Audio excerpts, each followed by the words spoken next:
سلام مینه درنښت مې ومنئ کونړ اسداباد ته راغلی یم د محمد لایق سمون سره دلته په اسداباد ښار کې غوښتل مو چې په یو کلب کې ورسره ګډون وکړم سمون صاحب واقعا د مینې او د ژوند سړی دی په همدې پار باندې راغلم او غوښتل مې چې دلته په اسداباد ښار کې له سمون سره ورزش وکړم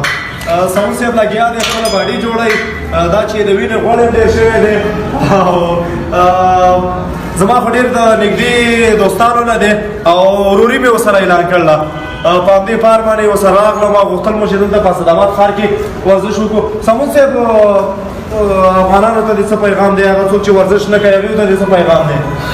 بسم الله الرحمن الرحیم لومړی خو زما پیغام ټولو هېوادوالو ته دا دی اوس ورته غواړي سالم مسؤلیت ترلاسه کړي